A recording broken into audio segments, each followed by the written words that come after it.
I'm a man before anything. Put $1,000 on it. You get 2 G's. On the real. Bitch, niggas trying to do me.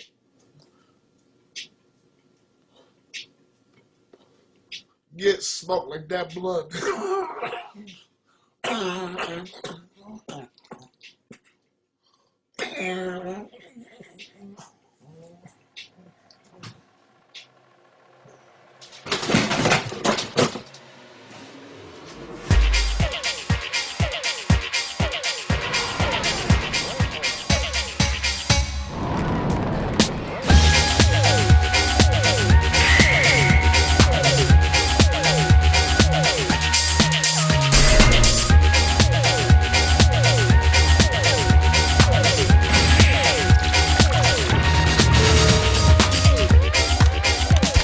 One BTC and 32 ETH. Welcome back, Hard Forkers, episode 5 of 1 Bitcoin and 32 ETH. Joining us again this week, Lisa. Welcome back, Lisa. Hi. Johnny Gonzo, good to see you. What's up? How's everybody doing? Stefano, how are you, sir? Hello. All good. Thank you. Great show for you today, people. We're going to be doing a run-through of some of the functionality on the PrimeXD BT platform with Lisa shortly. But first, meme of the week. Let's paint several little happy NFTs and push. Look at there. There. Ethereum, the land of happy little NFTs. Happy NFTs. Happy NFTs. Yeah. Right, people, we're going to have a quick look at our leaderboard now, which is the trades that we've been making and the projects that we've reviewed and how they've performed. So without further ado, let's have a look at that. I think I'm first. So what have I done this past week? Bit of a mixed bag. Trade of the week for me, XDAI. Taking a decent position out of my Ethereum balance on that project. It's one that I've mentioned a number of times. I really do like it. I think this is one that I've followed for a while, and I'm looking to accumulate a bigger position than the one I currently have also. Projects that I've made some moves on. I suppose the big news here for me is that literally 10 minutes ago, I increased my BONK position. There's been some news out. We're going to cover that in a moment. And apart from that, yeah, same. Haven't moved on anything else. PrimeXBT up slightly over the week. Obviously, we're going to have more of a look at the longs and shorts on that platform with Lisa shortly. And I'm going to be using that functionality myself in line with the co-vesting module. Yeah, so other trades, as I say, Ampleforth. I was a legend 3 weeks ago, up 70% on an Ampleforth trade. This week, the tears are flowing, pants around my ankles, not going well. Surely it's going to go up. Come on, Ampleforth. Ample wrecked. Is the overall wallet balances for me It's looking like okay.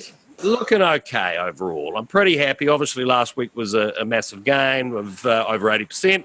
Haven't replicated that this week. But all in all, I'm a happy chappy. Okay, Jordan, over to you, sir. All right. Let's see. Trade of the week. I actually sold half my uni for some capital. I'm going to go back into that after my trade successfully does it 100%, which I bought, which is called Last Man Standing, which is down like 30%, but it's swinging like 50% per hour. So I'm just waiting for a nice big pump there. The project reviews that we've done, let's see. Yeah, BONK is pumping right now, like literally in the last 20 minutes. I actually picked up 100 more with that news that's coming. So it's doing quite well. Everything else is a nice hodl for me on that. PrimeXBT, we've got nothing happening there because I got wrecked last week. So I'm going to wait for some help from Lisa. Maybe I can trade my free $50 that they gave me for depositing and I can battle back, or we'll wait for more funding. So PrimeXBT is wrecked. Wicked. For my Ethereum trades, I've got my Unitrade, which is almost exactly where I bought it right now. And I've got my Pamp, which is down a little bit. Chainlink, about the same. And yeah, so I'm treading water right there, but I'm waiting. I got patient. I got another week or so. My overall portfolio is probably, a little bit down here, but that's fine. I'm patient. I got a couple things cooking here with the BONK pumping and the trade launch coming up and chain link. So feeling pretty good, even though I'm down a little bit. It's all good. Very good. We'll move to Stefano now. Obviously, the other one is with the addition of Axie, which I'm sure Stefano will talk a wee bit about. So over to you, Stefano. Sure. Well, the trade of the week is exactly like Axie Infinity. We got the first land, which was like at 0.33 ETH, now goes on 0.45. So overall, we got like a 33% increase in a week. For the rest, didn't do anything. On the review projects, I'm up on Pamp because I'm still staking. I'm now like at 116 free pumps that I got, and for the rest, like didn't do anything else. Basically, just like waiting for the market to like settle a little bit. For Prime XBT, same thing. I'm still keeping all the BTC. Didn't enter any position. I felt that right now, as we're like swinging in values, kind of makes more sense to just like sitting on the sideline and waiting for things to happen and see where to get like the right moment to enter into something. On Ethereum trades, I didn't do anything. I'm still like watching on Amplifor. It's now like below that 100 million market cap, which I was targeting. Considering like the new adjustment of the market, I'm waiting that for below 80, and then probably going to enter over there. But for the moment, just sitting on the line, waiting and watching. Overall, the value of the portfolio is actually up, thanks to Pump and the free tokens that I'm receiving from the staking. So just sitting down it's going slow, but it's stable and healthy at the moment. Okay, very good.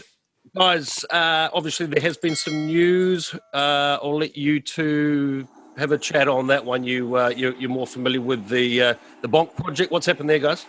Okay, so the BONK news which got announced is that they got on the OKEX or OKX list of the NFTs project. So what is happening is that they launch a vote, and there are 6 projects now, one of which is BONK.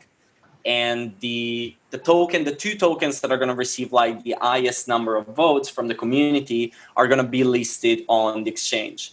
Second thing is also the fact that if a project receive at least 2,000 votes, so it doesn't matter on the rank or the competition and so on, but 2,000 votes, that's going to be enough to bring the project into OKX. And that seems to be one of the reasons why the price is like skyrocketing now, because the news just came out basically. And, while we were sleeping, so I missed most of that pump, unfortunately. Pretty much, yeah. The rest of the part, Jordan, all yours. Yeah, the big development FA-wise is that the minter, the NFT minter is coming out. So the word is the backend is all working, and they're just fine-tuning the UI right now. So when that comes out, that'll help people, NFTs are the big thing right now, so everybody's excited about being able to mint their own NFTs. So yeah, everybody's kind of NFTs are absolutely the thing on everyone's lips at the moment. And with that in mind, obviously this is a review show. We had a heap of inquiries about how to actually use Axie. So in this second half of the show, we've actually put together a total handhold for you of how to get set up on the platform. So that's coming up in the second half of the show. We're really liking that project. We really like what's happening in NFTs, so hence that content. So any other news, just quickly, guys, from the other projects? Pump as issue like a news where like for the people that have staked it in the past 30 days, they're actually giving like additional rewards. So the model like on Pump is that they give you like the staking and the rewards when the price swing in a positive way. In this specific case, they've done it that like it doesn't really matter even if the price swing in a negative side. If you have staked for 30 days, they're basically giving you like free tokens. Okay, excellent. So yeah, some big news from BONK and and some news from Pamp. So Elisa, welcome back. Hi. Welcome back. We're gonna help Stefano spend some of his BTC maybe on the Prime platform, and I'm a complete virgin when it comes to longing and shorting Yeah, well, Prime works very differently to a lot of other exchanges. So it's not like, jumping onto BitMEX and, trading futures and that sort of thing. So it works that, you've got BTC and you are longing and shorting BTC rather than, buying a futures. So that you would on, like BitMEX. So if you go onto BitMEX and you sort of ladder buy into BitMEX, then it sort of gives you one price. And then you've got to, if you want to get out of that and you want to sort of, adjust that margin, you've got to reduce the trade. So with Prime, and this has been sort of like, coming on and sort of reworking how you sort of trade and how you do stuff. So if you want to have a partial trade or if you want to sort of ladder into a trade, then you have to buy, all different levels of BTC. So, and that's how I often trade, because you're not always guaranteed to get in at the bottom or exit at the top. So I'll share the screen so we can see what is going on, and I can kind of explain sort of how this all works. So this is the back end here of so I've got Ethereum open and I've got BTC open. I've just bought into a trade here. So this is the level here. I'm expecting this BTC trade to hold sort of around this range. It could hold here because we've got a cross support. I like to draw lots of, diagonals onto my charts and horizontal lines onto my charts. So as this drops, I will buy in a little bit lower. So what we do is like we open up, we click here, we want to buy. So we want to do a limit. It's as easy as working out where we want to put the trade. So I think, this sort of region here, we've got a lot of support in this region. I would buy a 0.5 trade. So we've got, say, 170. And then you can place your stop loss, which is really important. So on this... You're going to buy 5 Bitcoin? Hey? You're going to buy 5 Oh, no, Bitcoin? I'm not buying 5 Bitcoin. Sorry, I'm buying 0.5. Careful. Wrecked. That would be bad. Wrecked already. Yeah. So straight into putting a stop loss. It gives you the projected loss on this trade, which is very low. So that's $55. And then we do our take profit. So my take profit is, hang on, let's go. On the little cat or the moon? Or the rock? This one? Yeah. So my first target is, Prime doesn't, this is BitMEX. So Prime trades a little bit lower than BitMEX. So, and I've found that when I've been sleeping that the trades are not selling. So because it is selling a little bit lower. So BitMEX was about 11,140. So we'll do all 11s, 11, 11, 11. So, and then we send that number. We confirm. There it is. So we've got that, and we can see that it's got the stop loss down here under this support, and our sell, which is up here. So, and we possibly could go a little bit higher in this region, but this is a safe sell at this point. So if we, and if you want to short, so you've got a resistance area here, you can sell as well. So you can go and open a limit, sort of order on here. So you would change it to, what's that? If you wanted to do this, I'm not going to open this trade. So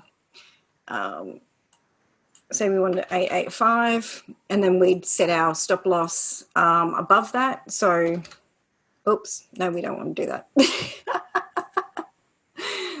So, yeah, so this is, and you can have, on Prime, you can actually have longs and shorts running at the same time. So you can be in both trades. So, say this is going to hit a resistance here, you can do a small short, and then you can keep your long open at the same time. So you can scalp within that trade if you really want to. That's something that you can't do on a lot of other exchanges. So how do I go 10x, Lisa?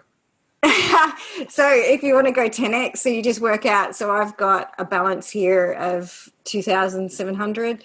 So that's what, 0.25. So I would do 25 BTC. Aha. Yeah. Right. And then, yeah, so you just 10 times that. Or 2.5 BTC. 25 is probably going to be 100 times.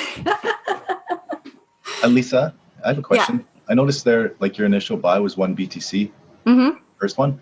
You go that heavy for each buy. You don't ladder in like a quarter, like different levels. No, because it's near a cross support where I've bought. So, and it's come up, it's only really 10% of my whole entire stack. So it's not a huge margin trade. So technically it's a 1% trade. So yeah, it's really relatively small. So where I ladder in, and if that does break that, then it comes down and it hits the second buy. And normally the second buy doesn't get hit. So, yeah, so I'm really careful where I'm sort of buying in and what it's doing. So oh yeah, your second buy, it's like half the weight of your first initial buy. You don't go heavier. You go less. No, because I don't want to blow out the margin on this trade. So I don't want to sort of, this 0.5 will bring me up to 10% in that trade. So I don't want to really blow that out into sort of like, 25% or something like that. So it gives me enough room to play with that margin. Like it's not going to, if it does go against me, I'm not going to be completely wrecked and I'm not going to have a zero balance. So yeah, which is never a good thing. Very quick survey. Johnny Gonzo, price of Bitcoin this time next week, up or down? Sideways. I don't know. Thanks. I'm going to go out on a limb and say drama. Stefano? 11.99. I don't know, like it doesn't even matter, but like whatever, just buy BTC. It does if I'm making a margin trade. Well, here's the thing: if you're making a margin trading, either you know what you're doing, and therefore you should not ask what other people think about the price, or you should stay absolutely as far as possible from margin trading on an exchange, because it means that you have no idea what you're doing. You're just reading things on Twitter and be like, "Oh, this is a genius move," and you're gonna be wrecked. Well, margin trading for even I've been trading for nearly 30 years. So, and margin trading in this sideways choppy market is dangerous. The hardest thing ever.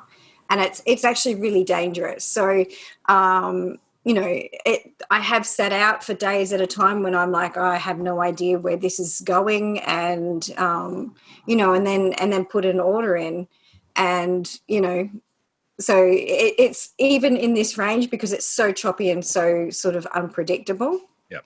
It's like scalping is a good thing. So if you, I've sort of run through scalping strategies with people before, so I can quickly run through that actually as to how we can scalp. Let me share this screen.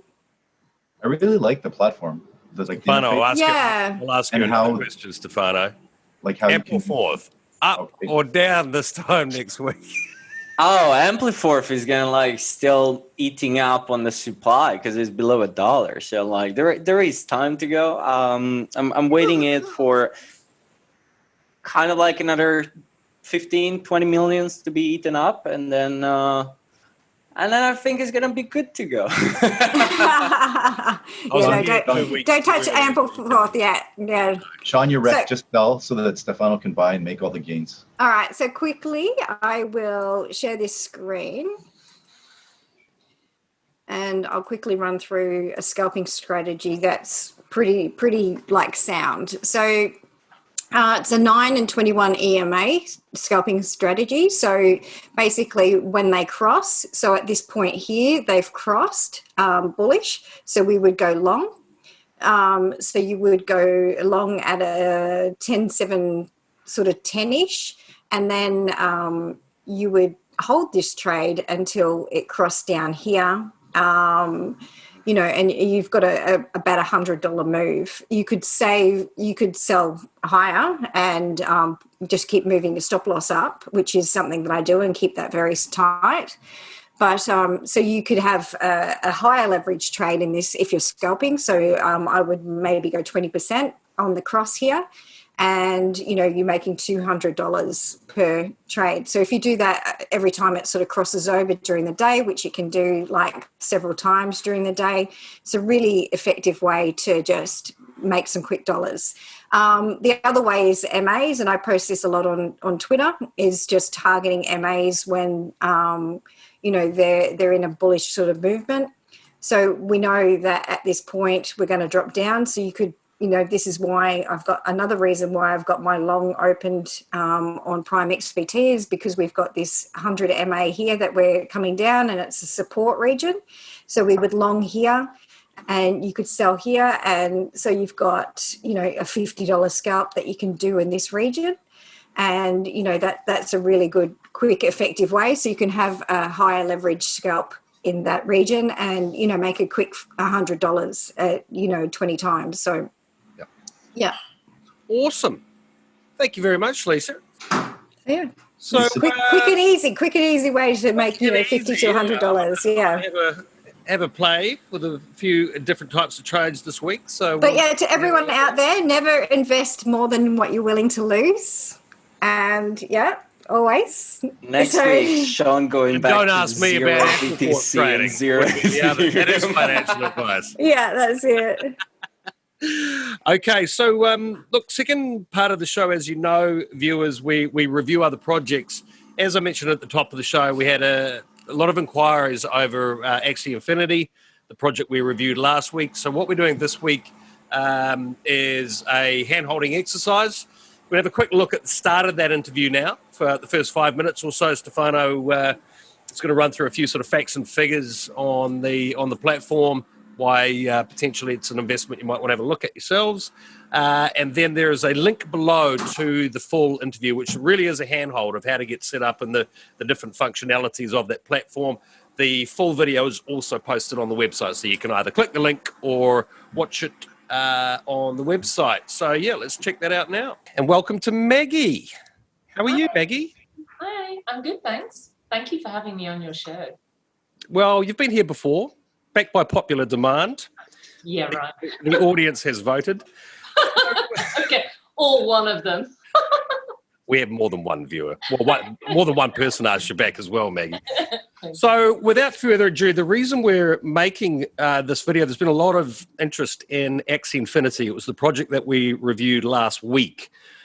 So breaking with tradition here, we've had a lot of people a little bit confused about how to get set up. We're going to go through a bit of a handhold for you now. Maggie is also the proud owner of, what did you purchase, Maggie? I bought a Mystic Balloon Axie, but apparently I bought a fraction of one. Okay. According to Stefano. So Maggie came out for dinner with us the other night, and Stefano convinced her of the merits of being involved in the Axie Infinity universe. So on that note, Stefano, before we get into it, could you just remind the audience why you think this is potentially a good investment? Obviously not financial advice here, people, but what are the elements of this and growth rate and ways you can make money out of this? So traditionally, when you're considering if you want to jump in a project or not, and especially for NFTs, I would say it really comes down to the adoption, how is the product being used and so on. So to give you an idea, these are the data from the 20th of September. So it's a little bit old because it's been a week plus on that, but they're being put up and shared directly by Jeff, which was obviously on the show with us. And if we're looking at just the Android data of the daily players that there are currently on Axie, we're at 90,000 of those. And if we're looking the growth from week over week, they're actually achieving around a 5,000 on that. So they're growing pretty well.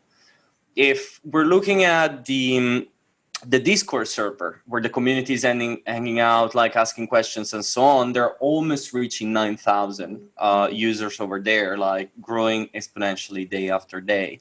The market, where you can like buy and sell the Axie and so on, they reach, well, first of all, $1 million in sales in the past 30 days. And the most interesting one is that 500,000 of those was actually generated in the past 7 days. Wow. So, you know, yeah, there was like a lot of action on like the mystics and like the triple mystics in particular. But in general, like it shows that there is an interest not only from the players, obviously. So the numbers that you're seeing like on those 90,000 and so on, those majority of the cases are the people that are playing and getting like those $3, $4, $5, $10 a day in reward. But then you start having also like big investors that comes in the space, buy a single Axie and put down like 75, 100, 150 ETH for something like that. So where is something like that going? Well, the growth in terms of like usabilities is growing, is going in a positive way. That also means that the prices of Axie is increasing.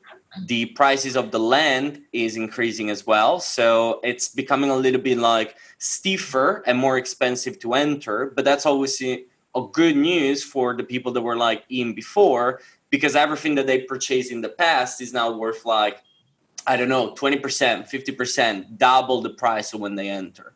So yeah, that's pretty much like why I think it's still like pretty valuable, and it's just getting started. And if you're looking at everything. And you can also make money from playing the game. Apologies. Last data, which for the blockchain people is probably quite important. Axie is the second most used app after Uniswap. I think that that's kind of like in the blockchain world says a lot of things.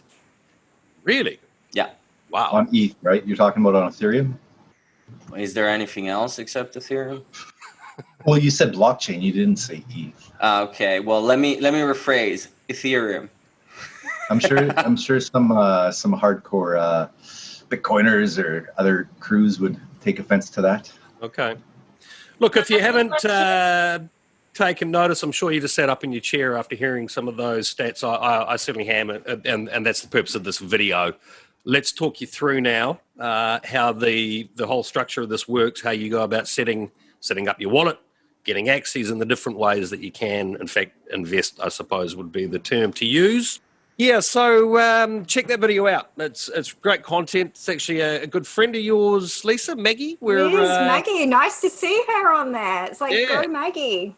We've been discussing bringing Maggie as a breeder. All right. She doesn't know this yet, Maggie. You'll be hearing. She doesn't. You've got to like twist her arm a little bit. It's like I feel really sort of out of this. I'm so old school crypto with just like my Bitcoin and my BSV and my Ethereum and whatever. It's like it's like hang on a sec. You guys are breeding and you're bonking and you're pamping and it's like I'm like what? I'm seeing a progression here. Yeah. That's what this show's all about, Lisa. It is. Is it a progression or a recession? No, it is a progression because first you bonked and then it pamped and now you're breeding. Next is a green dildo. So massive green dildos have created breeding. So NFTs, Lisa, we obviously had a bit of a giggle about NFTs on Monday's show. So if you got any questions you want to quickly fire at the guys now. Obviously, I'm like, hang on, I'm a bit scared. Well, Johnny, do you want to show? Tell me about the birds and the bees. Tell me about breeding. Okay, we can do that. All right. Stefano's just like, what the hell? I'm just gonna like listen and see like what Jordan has to say about like. So what are we You're gonna love this. It's great. Maybe you'll be watching this for the first time, and for the audience, we're actually looking to do a little. What is this? You've got like what is this? A horny Beelzebub and a pink death. It's like an greedy butter blowfly. It's like you didn't watch all of our last show, did you, Lee? I want to be a dirty devil diva. Yes, exactly. I named them all myself. Trying to explain NFTs to your mom. That's the reaction. Is this hi, Sean's mum if he's watching. If she's watching, hi, Kathy. Hi, Kathy. My favorite is Lizzie the Magnificent. Is this the hard forking? Well, these are this is my Johnny personal- Gonzo. Can't you see on the Horny. top left that it say Johnny Gonzo? Ah, okay. This is horny nutcracker. What the hell? Dude? Yeah. So what happened is I bought 3 NFTs. So each one of these little creatures is an NFT, and they all have different abilities, right? They mix and match, right? So I took the 3 that I got and I bred them to make a couple more, and then I bred those, and then I bred those, and they all have different personalities, and I named them based on the personalities. You know, this guy's got horns and he's got a skill called Nutcracker, so he's horny Nutcracker. Mean blowing greens, that guy has his green breath effect, right? So I went and named them all nicely, and then so when you What click does on a them, dirty devil diva do? well, it's got horns and it's got like this death breath or something like that. So I figured it's kind of devilish. So this is Pink Death from Above 2 because Pink Death from Above 1 was their parent or his parent. I don't know. They're kind of androgynous, so it shows you the genetics of who the parents are. And then I've already bred this one. This is seriously like breeding cats or breeding dogs. It's Or like, horses. you know, when you go and buy, you know, your pedigree cat or dog, and then you get the papers and it tells you the mum and the dad and where Exactly. they came Yes. from. And oh, Yes. wow. These are much Okay. better though. You don't get itchy eyes and they don't scratch you. So we like. I mean, Lisa, you heard the stats and the growth in this game. As Stefano mentioned, it's the second most used app on Ethereum. People are paying 6 figures for these Well, things. it's on Loom, and you know, Loom was backed by Ethereum right from the beginning. So yeah, it's a partially on really Loom. It's only the land and the items that are on the Loom. The Axie, like the little monsters that you're seeing now, those are still on mainnet. okay. And they're But also it's launching still their own really thing. exciting. It's Yeah, still it is. really exciting. So Loom's one of my favorite projects ever. You know, if you go back through a lot of my tweets, you'll see that, you know, I've got the boom, boom, boom, let's go back to Loom. Sort of all of this happens all the time. So yeah, it's one of my favorite projects. It really is. Lisa, Yeah. look at the price of the expensive ones. It's just We sell in the region crazy. for 10,000 ETH. Like, But if you get past it, like the higher ones are 100 ETH. So with these higher ones, so if you've got like, you know, one of these expensive ones, does that mean it breeds more like, Yep. you know? Well, they have No. this breed count No, here, right? no, You can breed sorry. them 7 times. so the super rare one, like the super expensive one. So with the like a mystic too, this one it's got a and pink the mystics are limited. So Okay. even if you're breeding, you're not getting like a mystic out of that.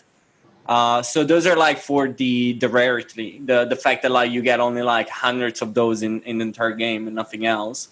But if you get like a normal one, so a no mystic one, then yes, the better Let's see how far back the animal you is, gotta get the the normal. most likely you are on getting like a cool one out of that. So all the expensive ones are the mystics. Okay, so you don't know what color when you're breeding them. You don't know and the what color you're origins. getting or what they look like, or you know they just sort of pop out and they've got horns or they're pink or Exactly. they're purple. Okay, that's kind of cool. There is actually like some people that last week bought one for 150 ETH. Wow. And there is another one like a company actually that bought 5 of them for $168,000. Is that because they, you know, those ones that they're buying, they're better breeders? Like you're going to get No, more. the ones that they got bought for like those amount of money are the mystic one. So because like there are only few availables, then you know they just buy that because the price overall now of everything is actually going up, and so having a very rare one could potentially be like an awesome return of investment. Yeah. Axies are hodls, right? Like, look at this. There's 48,000 not for sale, right? And there's only a total of 51,000 total, right? Mm-hmm. Yeah. Same with the land. The percentage There's only available is 2,300 Axies for sale. Yeah. So Yeah, And- I mean there's large investment firms coming in and investing in this space, Lisa. This is crazy. It's just like, okay. Can you imagine So, that? but what do they actually do? This is the thing. So you've got a plot of land, and then you've got, You've know, got to watch the video, Lisa. You miss. I'm Soon gonna as you have get to. off the I'm gonna flight. have to watch it. It's like because this is doing my brain in. It's We're like, going to have you back next week, Lisa. So and you will have. it's super You're going to be an simple. expert. You make them fighting, and if you win the fight against another player, you receive tokens that then you can sell for ETH. okay, so it's just like any sort of video game that Yes, it is you're a game. playing. Okay, so Yes. yeah, Like so you go Pokemon, on there, like yeah, Pokemon or like Minecraft or whatever. So you go in there, you Well, look, this is the whole thing. I think we're ahead of the curve here in this NFT space. With Stefano sort of flagged this one quite a while back. I'm really getting up to speed quickly on it. I think there's so much replication in that yield farming space now. Yes, there's good projects there, but there's also a ton of crap with all these vegetable farms. well, there is, and you know, people are flipping burgers at the moment, so that's the big thing. It's like So this space here is exciting, and I think this is really, really early days and a great place to make some returns for sure. And it's a For lot me, of it's fun use too. case and adoption, A lot of right? fun. Like Correct. adoption.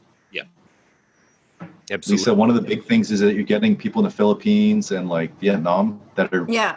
earning daily incomes off this stuff, right? Well, Lisa, as we discussed on Monday, I think this NFT space is one to invest time in. I'm putting a lot in myself. Obviously, these two here, two of the big people you could learn off. Well, I think so. I'm going to become a crypto dinosaur if I don't start looking at some of this stuff. Changes fast, doesn't it? It does, yeah.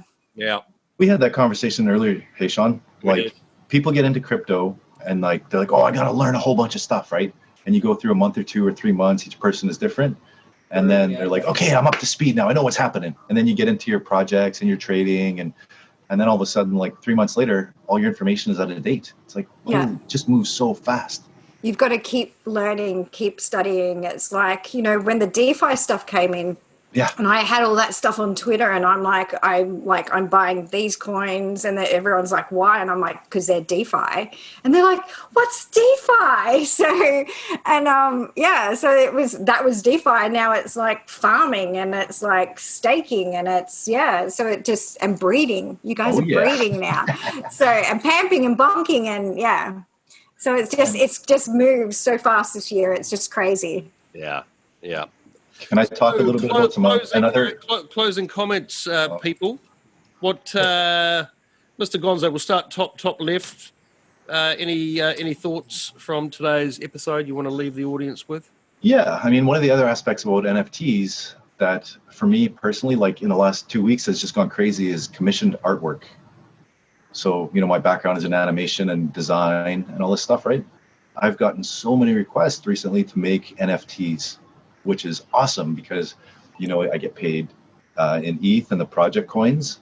And then you get some of the NFTs, like if it's a limited edition of 5, you know, the artist gets one. Each one is a little bit different with the deal and how it's set up, right? So it's an awesome, another avenue where you can make money with crypto is like doing commission artwork, right? And I think there's a bubble happening. Like if you look at like Rarible and OpenSea and Crypto Titties and all this crazy shit, like people are paying crazy, insane amounts of money for these NFTs, right? So it's like, what's going on here? Here's a look at Crypto Titties, people. If you haven't seen it, there is. We were looking at it the other day. It's like Dee Dee was obsessed. So Built on Spank Chain, right? Lisa, you've got the premonition going there. You called it, right? Lisa, closing comments from you. Oh, I don't know if I can talk. It's like every time I come on this show, it's like, you know, I'm bonking and I'm spanking and now I'm breeding. So it's like... It's all here. It's all here. Crypto's fun. Crypto is fun. It's all fun. Crypto is fun. Green dildos are us. Stefano, closing comments and thoughts on the week ahead. Yeah, I mean, like with what is happening now, like the movements are like even today, the debate of the presidential election, November coming up, like this end of the year is going to be like pretty interesting. Is anybody going to move into stablecoins for the election? Maybe. I watched that, like I watched a part, then I got too bored today. So I probably need to like put a little bit more time to like take a look at everything. But it could be wise, or it could be like extremely wrong because like we might have like enormous movements in specific things. So well, I talked about that in the Monday show that we just did about, the traditional markets and the election coming up, and, them not wanting the market to dump right now just before an election, and them also not wanting to dump when a new president comes in, whether it's a second term or a totally new president. It's just not going to happen. It's not something that I see the market doing. So yeah. Wait, you mean the stock market is manipulated? They can do that? Yeah, they print bonds. They print money. No. It's like I love the same. It's the same. It's like, oh my God, Tether, they're printing Tether for Bitcoin. It's like, hang on a sec. Isn't that what they do for any normal market? Yeah, exactly. There's plans underway in the US at the moment to really regulate. It's like it's a revelation. To regulate the crypto stable coins and require them to have a one-to-one match in the bank. And I'm like, that's great. But with your fiat money, you only need 1/10. Nice one. Well, yeah, fiat money, don't get me started on this. So fiat money used to be, it's moved along, and it used to be gold backed, and it used to, have government bonds. And it's like now China's coming in and they own most of the United States. And I've tweeted this before and everyone hates on me, but do a little bit of research, people, on the bonds and who owns most of the US bonds. And you'll be very surprised that China owns a lot of the world. China. Isn't that... Okay, so listen, viewers, thank you very much for tuning in. We've got some great stuff coming up, some really interesting projects. We do listen to you, the audience, and a lot of people have requested the Theta project to come on, so we're in touch with them. Looks like we will have Richard Hart from Hex on. Oh my goodness. Oh yeah. That'll be an interesting show. Will indeed. And yeah, we've got some really, really great reviews coming up as well. So while this is our main sort of showpiece on the Wednesdays, there will be lots of other content during the week, and obviously the fun show we do with Lisa and Dee Dee on the Monday. Tune in for that. Lisa, thanks once again for joining the D-Gens on our Wednesday show. Thank you for having me. Yeah, and guys, as always, thank you so much for spending your time and passing on your knowledge. I really appreciate it. Have a good one. See you all soon, people. Bye-bye. Happy trading. 1 BTC and 32 ETH.